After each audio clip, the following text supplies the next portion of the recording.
2장 1절부터 7절 말씀입니다.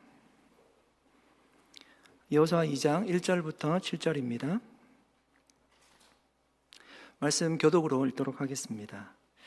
눈의 아들 여호수아가 시뜸에서 두 사람을 정탐꾼으로 보내며 이르되 가서 그 땅과 여리고를 엿보라 하매 그들이 가서 라합이라 하는 기생의 집에 들어가 거기서 유숙하더니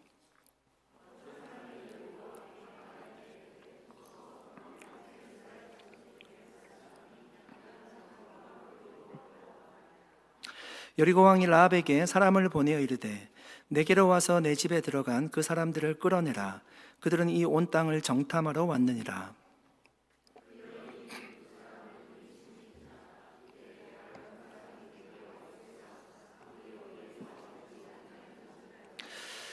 그 사람들이 어두워 성문을 닫을 때쯤 되어 나갔으니 어디로 갔는지 내가 알지 못하나 급히 따라가라. 그리하면 그들을 따라잡으리라 하였으나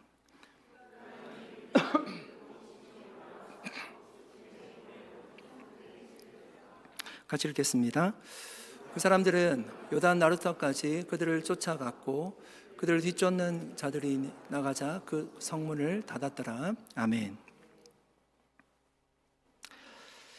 네, 오늘 전하는 말씀이 우리 각자에게 들리는 말씀으로 들을 수 있기를 축복합니다. 이스라엘 백성들은 지금 요단 동편 시딤이란 곳에 있습니다. 시딤은 이제 가나안 땅에 들어가기 눈앞에 있던 시점이었습니다. 이스라엘 백성들의 마지막 진영이라고 생각하면 됩니다. 거기까지 와서 여호수아는 2명의 정탐꾼을 가나안으로 보냈습니다. 여러분, 우리가 기억하는 장면이 있습니다. 사실 모세가 거의 1년도 안 돼서요 가나안 앞까지 왔습니다. 가데스 바네아라는 곳에까지 와서 12명의 정탐꾼을 가나안 땅으로 보냈습니다. 그들이 가나안 구석구석을 40일 동안 살펴보았습니다. 그리고 돌아왔습니다. 지금 2명의 정탐꾼을 보내는 여호수아도 그 12명의 정탐꾼 가운데 1명으로 있었습니다. 그들이 40일 동안 잘 돌아보고요 돌아와서 어떤 보고를 했습니까? 먼저 10명의 정탐꾼이 보고를 하죠. 그 성읍은 크고 견고하다라고 얘기를 하고 그 땅 주민은 거민이라고 얘기했습니다. 우리는 메뚜기고 그 땅을 점령할 수 없다라고 이야기를 합니다. 그 이야기를 듣고요 백성들이 밤이 새도록 눈물을 흘리며 통곡했습니다. 그러니까 완전히 절망한 것입니다. 그 땅을 우리가 차지할 수 없다고 모든 사람들이 동의했습니다. 하나님이 그것을 그냥 그들의 마음으로 받으셨어요. 정말 40년 동안 광야를 헤매면서 애굽의 1세대들이 다 죽어야만 했습니다. 너무나 끔찍한 사건이었습니다. 여러분, 이 사실을 여호수아는 모두 알고 있습니다. 자신이 경험했던 사건들이죠.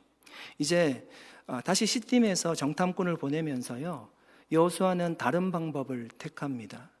12명을 보내는 것이 아니라 단 2명만 그 땅으로 보냈습니다. 제가 성경의 여러 버전들을 보니까 한글에 어떻게 번역했는가 하면 조용히, 은밀히, 가만히 보냈다라고 합니다. 그러니까 어떤 성경은 조용히, 어떤 성경은 가만히, 어떤 성경은 은밀히 보냈다라고 번역을 하고 있습니다. 여러분, 왜 그렇게 조용히, 가만히, 은밀히 보냈을까요? 여러분, 이스라엘 백성들이라면 가나안 정탐에 대한 좋지 않은 기억을 누구나 가지고 있습니다. 한 집에 1명도 죽지 않은 사람이 없어요. 부모님들은 다 죽었습니다. 그 사건 때문에 다 죽은 거예요. 그러니까 오늘날로 얘기하면 가나안 정탐에 대한 트라우마가 누구나 있던 백성들이 이스라엘 백성들이겠죠. 그러니까 이번에는 2명만 보내면서요 조용히 보냈어요. 사람들이 알지 못하도록 어쩌면 필요한 사람들만 상황을 확인하려고 2명을 조용히 보냈을 것입니다.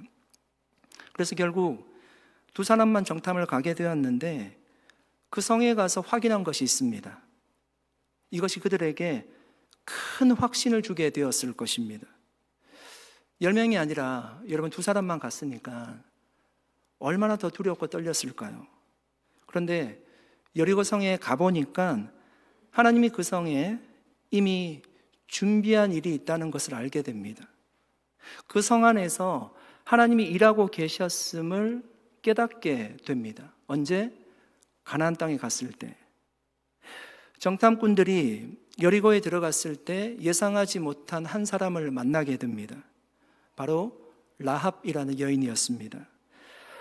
여러분, 이스라엘은 제가 말씀드렸듯이 아직 시딤에 머물고 있어요. 정말 요단강 바로 앞이었고요. 가나안 땅이 보일 만한 곳입니다. 그런데 요단강을 건너가지 못했습니다. 그러나 하나님은 이미 그 성 안에서 한 사람을 준비하고 계셨습니다. 사랑하는 여러분, 저는 이것이 하나님의 역사라고 믿습니다. 우리가 가기 전에 하나님이 먼저 가서 준비하고 계십니다. 하나님이 먼저 일하십니다. 엘리야가 갈멜산에서 850대 1로 전투를 벌이지 않습니까? 바알의 선지자와 아세라 선지자와 전투를 벌입니다. 누가 섬기는 신이 참 신인가에 대한 전투였습니다. 당연히 엘리야가 이겼습니다. 하나님이 참신이라는 것이 밝혀졌습니다. 그런데 이세벨이 그를 죽이려고 하자 남유다의 최남단이거든요. 브엘세바라는 곳으로 가서 광야로 들어갑니다. 그리고 하나님 나 죽여주십시오라고 엘리야가 이야기합니다. 여호와의 넉넉하오니 지금 내 생명을 거두시옵소서 오직 나만 남았습니다. 그가 느끼는 감정은요, 철저하게 혼자라는 감정이었어요. 나밖에 없다는 거예요. 이 남유다에 믿음을 지키고 싸워야 될 사람은 나밖에 없다는 것이었습니다. 그런데 그때 하나님의 대답이 무엇이었습니까? 내가 바알에게 무릎 꿇지 않은, 바알에게 입맞추지 않은 7,000명을 남겨두셨다고 하셨습니다. 여러분, 눈에 보이지 않지만 하나님은 계속 일하고 계셨습니다. 보십시오. 엘리야가 절망하여 나밖에 없다라고 눈물 흘리는 그 순간에도 사실 그의 눈에 보이지 않았지만 어쩌면 성경은 기록하지 않고 있습니다. 그 7,000명을 엘리야는 아마 한 번도 보지 못했을 수도 있습니다. 그러나 하나님의 말씀이 진실이지 않습니까? 어딘가에는 그 7,000명이 있을 것입니다. 하나님이 엘리야와 같은 믿음의 사람 7,000명을 남겨두셨습니다.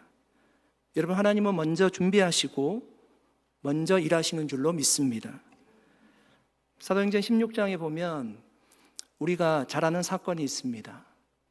바울이 소아시아에서 복음을 전하기를 꿈꾸었습니다. 그것이 자신이 가지고 있는 선교 비전이었습니다. 그런데 하나님이 환상을 보게 하세요. 마게도나 사람 한 사람이 건너와서 우리를 도우라는 환상이었습니다. 바울은 그 환상을 보고 그것이 하나님의 뜻이라고 확신했습니다. 그래서 자신의 계획을 내려놓고 마게도냐로 건너갑니다. 가보니까 사실은 막막하죠. 보통 바울이 어디에 가면 회당에서 말씀을 전했는데 그곳은 회당도 없었습니다. 안식일이 되었습니다.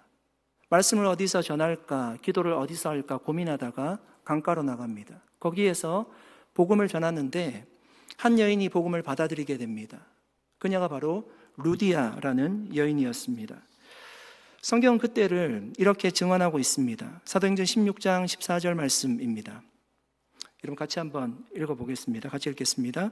두아디라 시에 있는 자색 옷감 장사로서 하나님을 섬기는 루디아라 하는 한 여자가 말을 듣고 있을 때 주께서 그 마음을 열어 바울의 말을 따르게 하신지라. 여러분, 루디아는 복음을 어떻게 받아들였습니까? 얘기 안 돼요. 바울이 설교를 잘해서 복음을 받아들인 것도 아니었고요. 바울이 루디아를 설득해서 복음을 받아들인 것도 아니었어요. 하나님이 루디아의 마음을 열어주셨대요. 하나님이 하신 역사였습니다. 여러분, 하나님의 일은요, 항상 그렇습니다. 우리가 노력해서 된 것 같고 우리가 힘써서 뭔가를 이룬 것 같아 보이지만 사실은 하나님이 이미 시작해 놓으신 역사였습니다. 환상을 보여주셨고 건너가라고 하셨고 강가로 가게 하셨고 말씀을 전하게 하실 때 그 마음을 열어주셨어요. 복음을 받아들이게 하나님이 역사를 하신 것입니다. 여러분, 우리도 그렇게 생각할 때가 많습니다. 현실을 보지 않을 수 없기에 쉽게 이렇게 우리는 말해버립니다. 일이 될까? 일이 될까? 이것이 가능할까? 사람이 없는데 어떻게 하지? 돈이 없는데 어떻게 하지? 환경이 너무 좋지 않잖아. 그런데 여러분, 하나님은 우리가 보지 못해도 이미 일하고 계시는 줄로 믿습니다. 제가 이런 간증을 들었던 적이 있습니다. 한 목사님이 어느 도시에 교회를 개척하기 위해서 아무도 아는 사람이 없는 도시로 갔습니다. 그래서 기도하면서 이렇게 말했습니다. 하나님, 여기에는 아무도 없습니다. 진짜 아무도 없는 거죠. 그냥 모르는 곳에 가서 교회를 개척하려고 하니까 아는 사람이 한 사람도 없는 것입니다. 그런데 얼마 지나지 않아서 한 사람이 그 목사님을 찾아왔습니다. 그리고 이야기하는 겁니다. 목사님, 사실 저는 오래전부터 이 도시에 교회가 세워지기를 기도하고 있었습니다. 여러분, 그 목사님이 그 도시에 교회를 세우기 위해서 처음 온 것 같았지만 사실은요, 하나님이 이미 한 사람을 보내셨고 기도하게 하셨고 준비하게 하셨던 것입니다. 여러분, 어떤 교회 개척하는데 목사님이 교회를 개척하는 경우들도 있지만 성도들이 모여서 교회를 개척하는 교회도 많습니다. 기도하면서 교회를 개척하고요, 목사님을 청빙해서 교회를 이루어가는 교회도 많습니다. 자신이 처음이라고 생각했지만 사실은 미리 기도하고 준비한 사람이 있었습니다. 그 목사님이 보시기에는 아무도 없다라고 이야기할 수 있지만 하나님이 보시기에는 이미 사람도 준비되어 있고 기도도 준비되어 있었습니다. 사랑하는 여러분, 하나님은 지금도 우리보다 먼저 일하시는 줄로 믿습니다. 문제는 우리가 그것을 보지 못한다는 것입니다. 그래서 우리는 하나님보다 먼저 가능성을 계산하고요, 환경을 계산하고요, 사람을 계산합니다. 그러나 예수님은 이렇게 말씀하십니다. 요한복음 5장 17절 말씀입니다. 요한복음 5장 17절 말씀입니다. 제가 읽어드리겠습니다. 예수께서 그들에게 이르시되 내 아버지께서 이제까지 일하시니 나도 일한다 하시매. 예수님 말씀하셨어요. 아버지께서 이제까지 일하시니 나도 일한대요. 여러분, 하나님은 지금도 일하고 계십니다. 보이지 않는 곳에서 사람의 마음도 움직이시고 환경도 만들어주시고 길도 예비해 놓으십니다. 그래서 여러분, 우리가 해야 될 일은 모든 것을 계산하는 것이 아닙니다. 미리 계산해서, 우리가 찬양도 그렇게 하지 않습니까? 성령보다 앞서지 않는, 미리 계산해서 하나님보다 앞서지 않는 것입니다. 우리의 생각이 먼저 앞서지 않는 것입니다. 하나님께서 미리 일하신다는 사실을 믿고요, 순종하며 한 걸음을 내딛는 것입니다. 그것이 우리가 해야 될 일이에요. 여호수아는 모든 상황을 다 알지 못했습니다. 그러나 정탐꾼을 보냈습니다. 그 한 걸음의 순종 속에서 하나님이 이미 준비해 놓으신 라합을 만나게 됩니다. 사랑하는 여러분, 혹시 지금 저와 여러분의 삶 속에 두려운 일이 있습니까? 앞이 보이지 않는 일이 있습니까? 이 일이 가능할까라고 생각드는 일이 있으십니까? 여러분, 그때 기억하시기 바랍니다. 하나님은 우리보다 먼저 일하십니다. 이스라엘 백성들이 그곳에 가지 않았지만 하나님이 이미 요단강을 건너 그곳에 가 계십니다. 하나님의 역사는 이미 보이지 않는 곳에서 시작되고 있습니다. 믿음의 사람은 그 하나님의 역사를 믿고요, 한 걸음을 내딛는 사람입니다. 이해가 되지 않아도 여리고성이 무너질 거라고 믿고 여리고성을 도는 거죠. 두렵고 떨리지만 여리고에 들어가는 것입니다. 그때 하나님이 약속하신 사람을 만나게 되고요, 하나님의 역사를 경험하게 됩니다. 사랑하는 여러분, 두려워하지 마시기 바랍니다. 오히려 기대하시기를 바랍니다. 하나님이 먼저 일하고 계시기에 놀라운 역사를 경험하게 될 것입니다. 이 믿음을 가지고 불가능하다라고 좌절하는 것이 아니라 정말 소망을 가지고 믿음으로 한 걸음을, 두 걸음도 아니고요, 하나님이 약속하신 약속을 믿고 정말 믿음으로 내가 너무너무 힘들지만 한 걸음을 내딛는 저와 여러분 될 수 있기를 예수님의 이름으로 간절히 축복합니다. 정탐꾼들이 여리고성에 들어갔을 때 여러분 그들이 몸을 숨긴 곳은 라합이란 여인의 집이었습니다. 여러분 성경은 라합을 이렇게 소개하고 있습니다. 그들이 가서 라합이란 기생의 집에 들어가 거기서 유숙하더니. 여러분 성경은요 라합의 신분을 거짓으로 기록하지 않습니다. 그녀를 기생이라고 정확하게 기록을 하고 있습니다. 학자들의 연구에 따르면 여리고는 성벽으로 된 도시라고 합니다.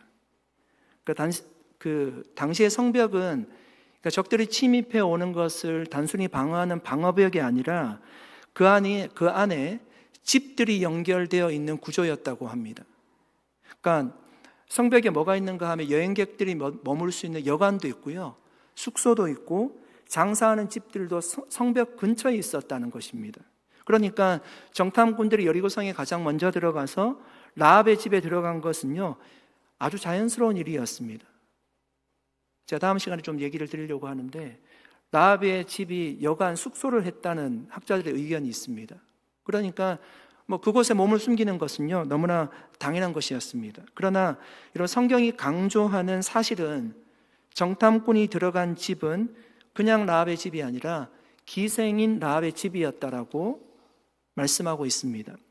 여러분 하나님은 여리고의 그 지도자를 사용한 것도 아니었고요, 어떤 힘있고 권세 있는 사람을 사용하신 것도 아니었습니다. 하나님이 사용하신 사람은 기생, 몸을 파는 여인이라는 뜻입니다. 그 기생 라합을 주님이 사용하셨습니다. 여러분 좀 이해 안 갈 때가 있죠. 하나님의 일하심이. 하나님의 일하심은 정말 신비로울 때가 많습니다. 하나님은 사람들이 가장 예상하기 어려운, 예상하지 못하는 사람을 사용하실 때가 많습니다.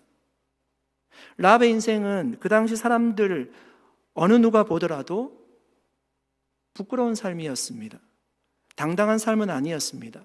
그러나 하나님은 다른 사람이 아니라 그 기생 라합을 사용하십니다. 여러분 이 사건이 우연이었다면 성경 다른 곳에서 라합에 대해서 이야기를 하지 않을 겁니다. 우리가 알다시피 마태복음 1장에 보시면 예수님의 족보, 메시아의 족보에 라합이 기록되어 있습니다. 히브리서 11장에 보시면 라합을 믿음의 영웅으로 소개하고 있습니다. 야고보서 2장은 라합의 믿음을요 행동하는 믿음의 신앙의 본보기로 소개하고 있습니다. 여러분 이것은 우리에게 무엇을 말씀하는 걸까요? 무엇을 의미하는 것일까요? 하나님이 사용하지 못할 사람은 없다는 것입니다. 여러분 다윗을 한번 생각해 보십시오. 다윗은 처음부터 훌륭한 왕이 될 사람이었습니까? 이스라엘 백성들, 그러니까 유다 왕 중에서 가장 훌륭한 왕으로 다윗은 평가받고 있습니다. 그가 처음부터 훌륭한 왕이 될 사람이었습니까? 성경은 전혀 그렇게 기록하지 않습니다. 하나님이 사무엘을 이새의 집에 보내서 이대 왕을 선출을 하려고 그 집에 보내지 않습니까? 근데 7명의 형들은 집에 있었어요. 키도 크고 잘생겼습니다. 그런데 그 형들이 지나갈 때마다 하나님이 아니라고 하십니다. 막내 다윗은 들판에 목동 양을 치고 있었는데 결국 그 다윗이 왔을 때 하나님이 하신 말씀이 있습니다. 사람은 외모를 보거니와 나 여호와는 중심을 보느니라. 사람들이 보기에는요 왕이 될 사람은 7명의 형입니다.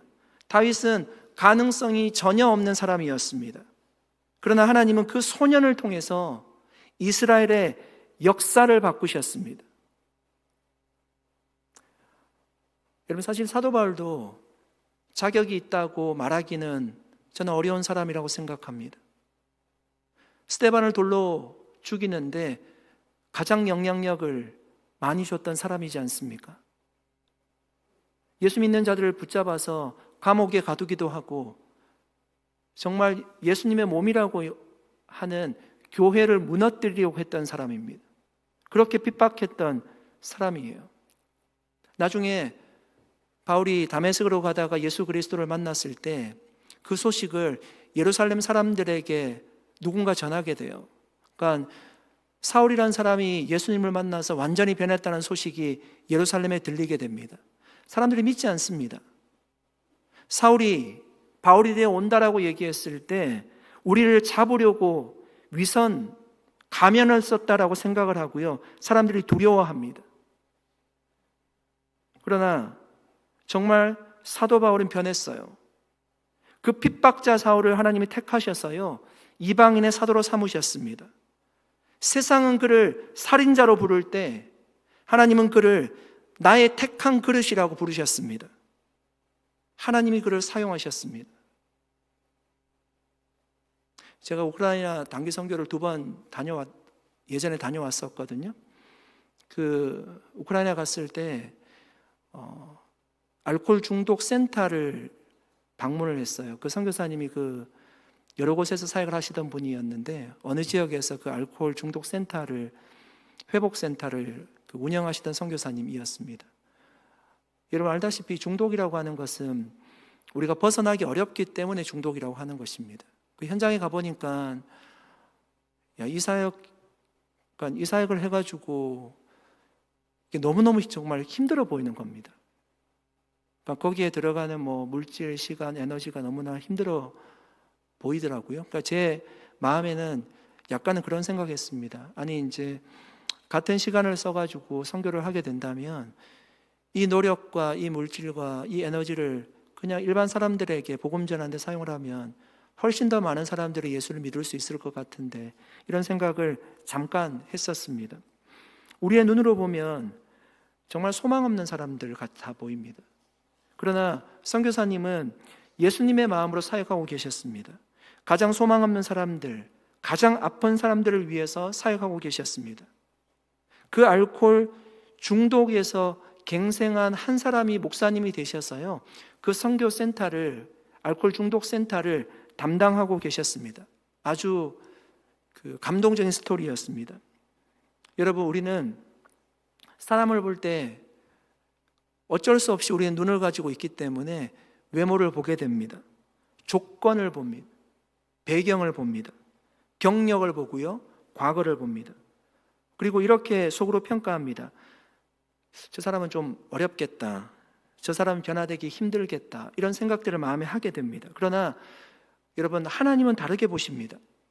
하나님은 과거를 보지 않으시고 경력이나 외모를 보지 않으세요. 하나님이 보시는 것은 외모가 아니라 중심이라고 합니다. 그의 마음을 보십니다. 믿음의 가능성을 보십니다. 사람들이 보기에는 가능성이 없는 사람입니다. 그러나 하나님이 보시기에는 하나님의 사람일 수 있습니다. 할렐루야. 사랑하는 여러분, 혹시 저와 여러분은 우리 스스로를 이렇게 생각하고 있지는 않습니까? 나는 부족하고 나는 할 수 없고 나는 가능성이 희박한 사람이라고 스스로를 그렇게 평가하고 있지 않습니까? 사실 그것은 우리의 믿음 없는 생각입니다. 하나님은 기생 라합도 사용하셨고요, 살인자 바울도 사용하셨고요, 소년 다윗도 가장 훌륭한 왕으로 사용하셨습니다. 갈릴리 바다에서 물고기를 잡던, 어쩌면 미래가 불투명한 그 어부들을 사용하셔서 세상을 변화시키는 사람이 되었습니다. 왜 할 수 없는 것입니까? 하나님이 하시면 되는 것입니다. 하나님이 하시면 역사는 이루어지는 줄로 믿습니다. 우리 자신뿐만 아니라 다른 사람을 볼 때도 우리는 동일한 시선을 가져야 됩니다. 여러분, 사람에 대한 희망을 버리지 마시기를 바랍니다. 가족에 대한 희망, 자녀에 대한 희망, 부모에 대한 희망, 복음을 받아들이지 않아서 수십 년 동안 기도하는 분들이 있지 않습니까? 그 희망을 꺾지 마시기 바랍니다. 정말 교회를 향한 희망도, 복음을 향한 희망도 우리가 가질 수 있기를 축복합니다. 주님이 어느 누구라도 다 변화시키시고 사용하실 줄로 우리가 믿기 때문입니다. 여러분, 저는 기대합니다. 그리고 기도합니다. 제가 전혀 예상하지 못하는 사람이 우리 산호세 온누리교회와 주님 나라를 위해서 큰 일을 하는 일꾼으로 세워지기를 간절히 기도할 것입니다. 라합과 같이 영원히 기억될 이름으로 그렇게 큰 인물이 우리 교회에서 나오게 될 줄로 믿습니다. 여러분, 그런 기대를 가지고 우리 자신을 바라볼 뿐만 아니라 다른 사람을 바라볼 수 있는 저와 여러분 될 수 있기를 예수님의 이름으로 간절히 축복합니다. 라합은 자신의 집에 들어온 정탐꾼들을 숨겨주었습니다. 그때 그것을 본 사람이 있습니다. 그리고 여리고 왕에게 가서 그 이야기를 하게 되죠. 여리고 왕이 병사들을 라합의 집으로 보냅니다. 그리고 이야기를 합니다. 그들이 어디 있느냐? 그들이 어디 있느냐? 당시 이런 왕의 명령을 거부한다는 것은요, 목숨을 내어 넣어야 할 일입니다. 그런데 라합은 정탐꾼들을 지붕 위에 숨겨두고 병사들에게 다른 방향을 알려주었습니다. 성문으로 나갔다라고 이야기했습니다. 라합은 그 순간 분명한 결정을 내린 것입니다. 여리고의 편이 아니라 이스라엘의 편에 서기로 결정했습니다. 더 정확히 말하면 하나님의 편에 서기로 결정을 한 것입니다. 이런 라합이 이렇게 결정을 내린 것은요, 병사들에게 쫓기는 사람을 도와주기 위한 단순한 친절이었을까요? 그들이 불쌍해서 목숨이 위태로우니까 도와주고 싶었을까요? 우리가 그렇게 생각할 수 있지만 그런 친절을 베풀기 위해서 자신의 목숨을 담보로 하는 사람은 없을 것입니다.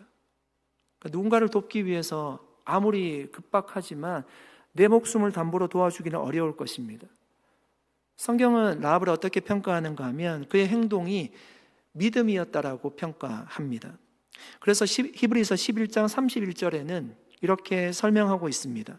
믿음으로 기생 라합은 정탐꾼을 평안히 영접하였으므로, 믿음으로 기생 라합은 정탐꾼을 평안히 영접하였으므로. 성경은 분명히 그녀의 행동을 믿음이라고 말합니다. 여러분, 라합은 본인의 나라 여리고를 배신한 것이 아니었습니다. 하나님 편에 서기로 결단한 거예요. 하나님 편에 서기로 믿음을 가진 것입니다. 바벨론 왕 느부갓네살이 두라 평지에 큰 신상을 세웠습니다. 그리고 백성들에게 이야기합니다. 나팔 소리가 들리면 그 신상에게 모두 절하라는 것입니다. 절하지 않으면 맹렬히 타는 풀무불 속에 다 집어넣을 것이라고 경고했습니다. 그때 다니엘의 세 친구가 이렇게 말합니다. 다니엘서 3장 17절 18절 말씀입니다. 같이 한번 읽어보도록 하겠습니다. 같이 읽겠습니다. 왕이여, 우리가 섬기는 하나님이 계시다면 우리를 맹렬히 타는 풀무불 가운데서 능히 건져내시겠고 왕의 손에서도 건져내시리이다.